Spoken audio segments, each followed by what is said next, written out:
Well, after a couple of days to reflect, hell of a season for us. I don't know another way to put it. Surprising, gratifying. I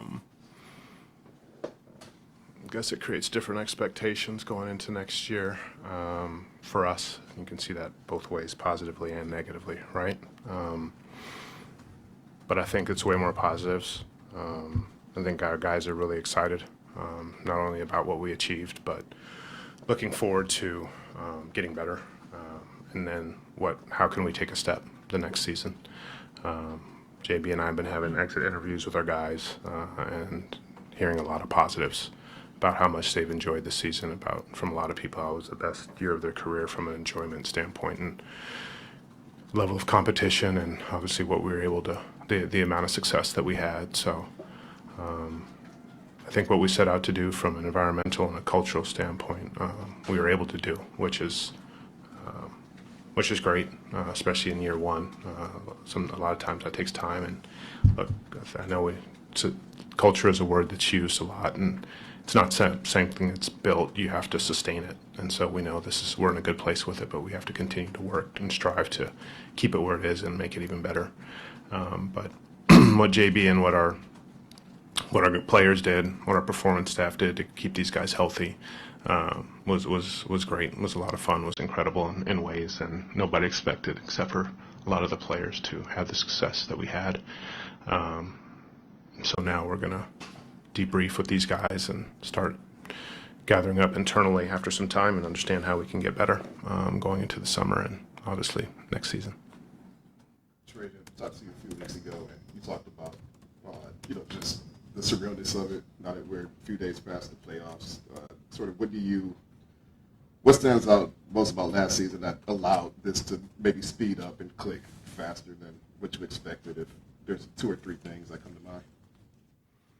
I think the biggest thing when you ask me that question is the guys buying into their third coach in 3 years, buying into the system that JB taught them from day one, the defensive side of the ball, the unselfishness on the offensive side of the ball, playing with force, competing every night and doing it together, and the approach of kind of having each other's back, regardless if you're playing or you're not playing, next man up mentality, but also every day come in the facility and work with a joy, with the game of basketball and with one another. And I think we were able to do that for the full season. I think our guys coming together, buying into that philosophy, was the reason why a big reason why we were able to have the success we had.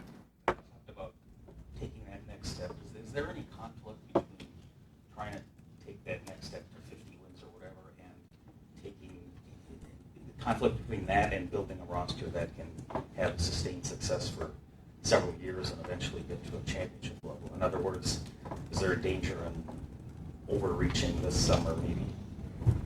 I think for us I've always said stay patient. I'm not going to change in that regard. We're going to listen to calls. We're going to see opportunities. We're always going to look at avenues to get better that we think make sense for us to improve. And then at the end of the day, with everything that's presented to us and the options that we have to make the right decision for sustainable success. That's one thing that we want to have here and I think we have a group of guys that we can do that with. At what level? Right now we don't know. But a big thing for this summer is going to be developing the guys that we have, the young guys that we have that are 19 to 22, 23 years old, and have them continue to grow. If those guys take steps, we get better. And I think that's what we're focused on. And again, putting people with those guys that can make them better. I thought it was a pretty good formula this year. So we'll look at everything out there. We looked at everything at trade deadline, and we made the decision we did to bring in Dennis and Lindy. We'll look at a lot of the stuff similarly, not only within our own roster internally, but what's out there and available, free agency market, and also through trade. Last year, I think this was around the time you were just interviewing for the job or in the process of taking a job here. During the interview process, you had a specific method to Tom, what you thought the roster was, what you thought the next step was. Based on the success that you've had this year, how does your methods change when you and Tom sit down and talk about the next steps forward? Yeah, Tom's been paramount in terms of his support for myself, for the coaching staff, and for the players. He checks in regularly, and we all feel it and we all appreciate it because without him, we wouldn't, have that. He gives us an incredible access to resources. There's never a no. We don't do things frivolously, but we do them with intentionality. That's important to me. It's important to us. But he's here to support us in whatever way that we need. So going into last year, we had a lot of different discussions in terms of last draft free agency season about the options we were going to look at and how that was going to impact our roster and how that would set us up for different optionality at the trade deadline, which obviously changed completely with our first half of the season success. But we'll have similar dialogues in the offseason with him. Probably go out there pretty soon to just debrief about the season itself, but also where we're looking at going for the summer. Thoughts that we've been having from internal meetings that we're actually starting to have right now. So he'll be kept in the loop. Appreciate his support, but also appreciate the different insights that he might have on this team and where we're going. Trajan, when you have a team that takes a big leap like you guys did this year, the prevailing theory is, okay, you got to make the next big step, get another guy to go alongside Cade. Can you tell now if you think you're at that stage, or do you need to learn more about the players you have? It's a really good question. I think you can. I think we have to learn more about our players, right? I mean, Asar played. This is second season, obviously a shortened first season, and he had a shortened second season because it didn't start on time, and really didn't have a summer either because of his blood clot last summer. So that's exciting for him, for us, that he's going to have a full summer to actually train as a pro that he really hasn't had yet, and for him to have the season that he had without a summer, without really a training camp, without the first month is pretty incredible. And that's something that we're looking at, seeing what that's going to be. I think JD took a huge step after the first 25 games. He was a different player the last 50, 60 games of the season. And he got off to a slow start.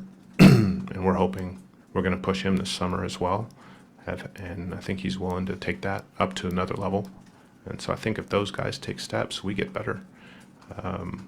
Ron's 19. He didn't have a true summer either. He's going to have a whole summer with us in this building and in different places that, he'll have a summer league to train. And, those are, Stu will get healthy, and all these guys will come back, and there'll be a continuity with this, not only the roster, but with the coaching staff and his philosophy that this group has never had before. So I think that will be a positive through the summer and into next season as well. But the questions will be there about what do we do? Do we add another person, or do we just build from within? And again, like I said before, we'll look at all avenues and decide what the best avenue is for us. Would it be fair, Trajan, to say your biggest need would be a stretch 4 or 5, somebody who could shoot from the outside? And if not, what do you think is the biggest need going into next year? I'm not really going to pontificate right now about what that need is. We'll identify what those things are, but the need is one thing, but the availability and the options to bring said player in, whoever that is, it can be difficult too, right? You also need two to tango, whether that's free agency or trade. So we have to balance all those things and understand what's the best avenue for us to go down. Trajan, one guy I don't think you mentioned there was Jaden Ivey. How would you assess his season before getting hurt, and did anything he do over the first 2 months change the way you guys view his ceiling or his long-term potential in the NBA? Yeah, I probably didn't. I definitely didn't mention several players, so I apologize for that. Yeah, J.I. has a session today. He's down there working in the weight room and on the court. This has been painful for him. He's an incredible human being and teammate, and he's been supportive, but it's been hard watching our run and watching the playoffs and knowing how competitive he is. And, he won 2 games for us. So in the end of the day, that's huge. And he had an incredible first 2 months of the season, and he helped us turn around. So I'm excited to see what his summer looks like and what he's going to look like coming back in the fall as well. He's a guy that impacts the game on both ends of the floor and in between in transition. So adding him to the roster that we have, I think will create an even more explosive dynamic and something else that our coaches and players can use to help us win games and have even more success. And I think he is going to come back a better version than he was last year. Seeing him up close for 2 months for the first time, was there anything about Say it again. Seeing him up close for 2 months for the first time, was there anything about his game that stood out to you that maybe you didn't appreciate or know fully from afar, just things that impressed you about him watching him up close? His everyday approach to the game, I think, is something that if you're not within these walls, you just don't know. Very passionate, very competitive. He's one of our hardest workers. His ability to shoot the ball was better than I thought coming in. His ability to guard, I think, took a step from his previous 2 seasons to last year. His willingness to get up and impact the ball handler. Those things were, you can feel them when you're watching the game. I think the guys he was guarding, you could feel on the floor. Gets to loose balls quickly, gets a lot of deflections. Obviously can be a secondary scorer and primary at times. So I think he took a huge step this past season. But I just think his overall competitive nature and professional approach were things that I didn't understand when I first got here. Trajan, what do you think? Sorry. Speaking of steps with Cade, what are the next few steps? The couple of things you'd like to see him work on. Yeah, he had an incredible year. Stats-wise, he was fantastic. He got better, but I think people that knew basketball already knew that he was a hell of a talent, and he was capable of doing that. But he hadn't driven winning, and he was our main driver. He was the driver of winning for us this year. I think that's the biggest step, and it's the hardest step to take is turning your stats into actually meaningful things and driving winning. It's really, really hard to do. I think he was looking at other people and had targets on their backs. And I think now he's going to have a target on his, where people are going to be like, well, I'm going against Cade Cunningham tonight. I'm going to get my rest because people are going to be watching. And I can make a name for myself, and I can really impact, my stature in the game if I have a really good game against the Pistons and Cade. And I don't think that really started happening until probably game 60 or 70, where people started looking at us and him in that manner. And I think it's going to start from jump next year. So I think the big thing for him is we've talked to him about it, just getting in elite shape. Obviously incredibly skilled, incredibly talented, understands the leadership part of it. Now has a little bit of late season experience and playoff experience, knows how that feels. So kind of understanding what you're training for in the summer. Once you've experienced it, you can train for it because you felt it. If you've never experienced playoff basketball, you can't understand the level you have to go to. And now he understands that, he's felt it, and so he should be training for first, second round of the playoffs and not training for game 45 anymore. And so being in elite shape, I think it will be a huge thing for him.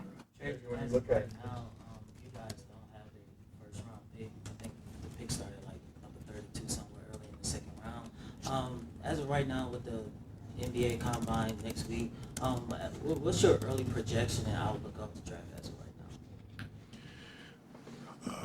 now? I think we're picking 37.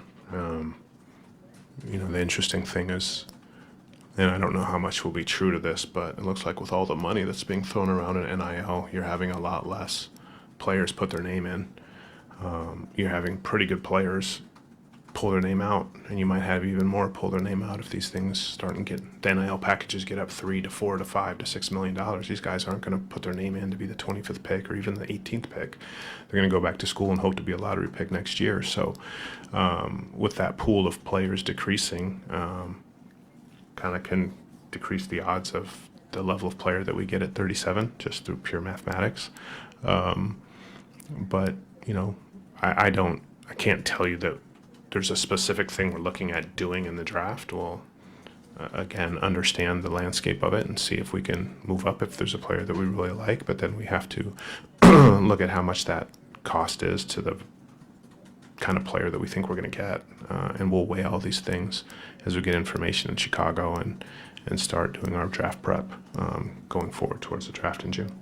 You're looking at potentially adding a significant impact player, call it what you want. Would you say it'd be more likely that that would happen in a trade than in free agency? Can you repeat the question? So let's say you're looking at adding a significant player, all-star caliber or all-star player. Would you say that's probably more likely to happen in a trade or in free agency?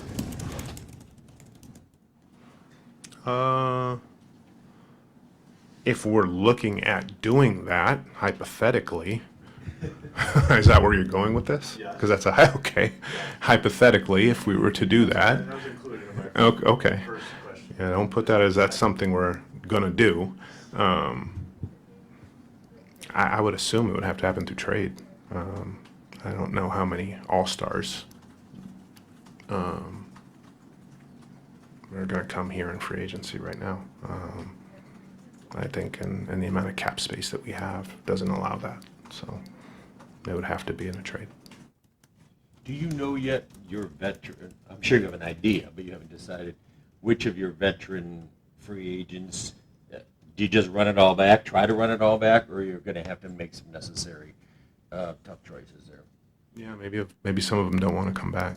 Maybe some of them get bigger offers elsewhere. Maybe they get, I don't know. It takes two to tango. A lot of them are free agents and they have their decisions to make.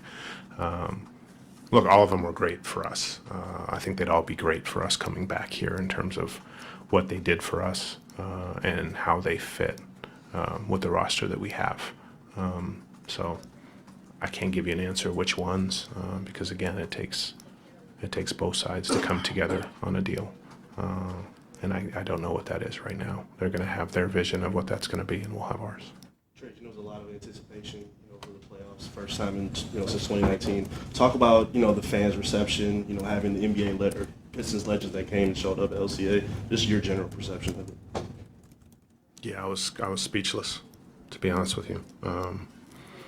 I've been in playoff atmospheres and a lot of places. I've been finals with the Spurs and Miami 2 different times. I'd seen, first round playoffs in Brooklyn and seen in different environments in New Orleans and Phoenix. This was obviously Madison Square Garden. I think our fans were better than the fans in Madison Square Garden. Nothing against that. Obviously, that's the Mecca and they're tremendous, but our fans were unreal. The way that they brought it, the sound that they had, the passion. For our group, especially in the playoffs and actually, second half of the season and into the playoffs. But what we saw in the playoffs was special. And I think our players felt it, our organization felt it. It was really cool and appreciate everything that the fans and the city brought to this team. And our players did feel it, and I think it's going to give them a lot of fuel this summer to get back to the place where the fans are bringing it like that, and LCA is rocking. So, thank you to all of them because they're very, very special on this run. Trajan, you said that schedule turnaround this year is positive and can be negative maybe too, just changing expectations. What do you mean specifically with the negative? Is it more pressure? Is it more outside pressure? No disrespect, but I wouldn't have got that question last year. Right? Adding an all-star to the roster, that wasn't a question. That wasn't even a real question at trade deadline, right? So it definitely creates different discussions and maybe expectations of what they might do and what they could possibly do, right? And so, we're going to stick to our guns and we're going to make the decision that we feel is right for this team going forward. Again, we'll explore all avenues. We'll look into fits for our team, figure out, can we do some things to make us better? Is there a big play that makes sense for us? Again, like I said, we did that at trade deadline. We're not going to ever put out there what we're doing and let people know what we're thinking. But we are exploring all avenues. We're thinking about it. We're thinking about how it impacts our short-term success and our long-term success as well. Our ability to have sustained success, which is very important to us. And so that's what I mean by, all of a sudden, there's all these things that are out there, and how do we internally as a group stay focused and not let our attention waver to maybe something that sounds good, but maybe not be good for sustainable success going forward. You might have just answered that. I was about to ask, with expectation, when you guys go on this run and the whole city is lit, and now they want more and more and more, and it doesn't necessarily happen more and more. Ideally, does most of your growth come from within your roster? In other words, you wouldn't have to give up assets to go get somebody else. And I know you still have to explore all that, but is that the ideal scenario?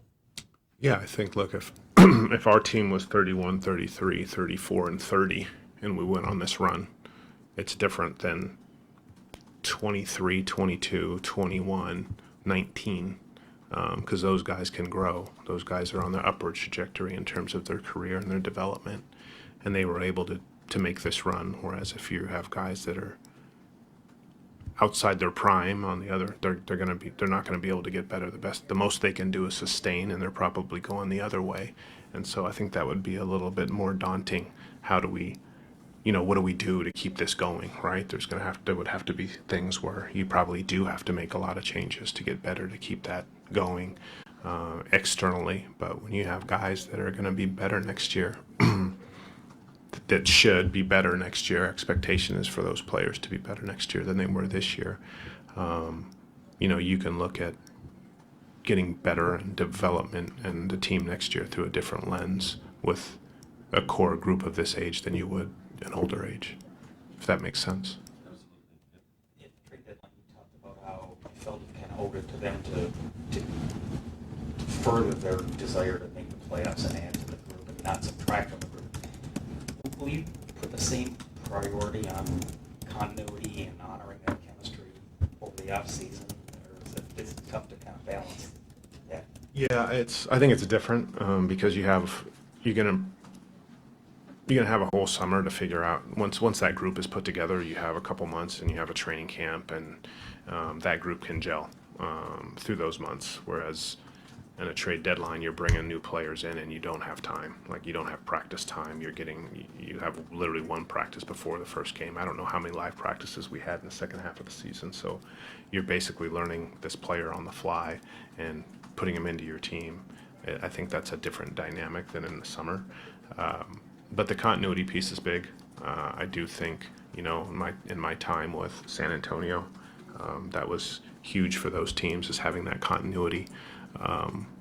Where you can go from one season to another, regardless of how you ended, but know that on day one, the next day, you're going. There's not a whole lot of explanation of philosophy. There's not an explanation of expectations every day, what the culture, what the environment is going to be. And when you have continuity, you can just go. You get off to quicker starts in terms of practice time, because the practice time in this league is so minimal. When you're able to start with continuity, you can start taking steps of getting better faster. Trajan, just got two guys who are extension eligible in Ivy. Obviously, still a little bit early, but is there any expectation or hope as far as how those talks will go, or is that still TBD? Yeah, it's TBD right now. I'm sure some kind of talks will be had at some point in the summer, but I have a long time to make that decision. Trajan, the players have referenced how much they look forward to coming in here every day. You've referenced the joy in the building. I don't know if that was the case at times last year. Just how did you and JB establish that this year? It felt like big piece of this team's culture. How did you insert that joy in this building? I think showing support of our players, both as not only as basketball players but also as people off the floor. I think that's the biggest thing, is showing them that you care for them as people, and how can you support them. A lot of them were coming here as whether it's trade or free agency, and letting them know that, we're going to take care of you, we're going to take care of your family, and so you can focus on the main thing, which is playing basketball. And I think once guys understand that there is that high level of care, they're willing to really focus and give more, coming in here every day knowing that they're going to be taken care of. And then once they know that, there is a support structure, you walk in the medical and performance team, and they know that when they walk in there, they're going to get their best every day. And they also know that if there's a problem, they can communicate it to, whether it's myself off the floor or JB on the floor, and they can be heard. That's an important piece too for these players, to understand that they have a say in what's going on, and they're not being dictated to.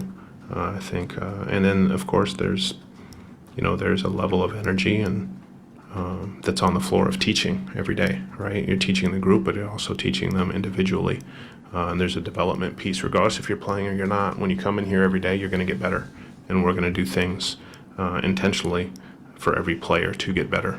Whether that's on the floor, in the weight room, there's going to be a plan put in place, and it's not going to be a plan that's cookie cutter, you five have this, you five have, no, it's going to be individualized for every player.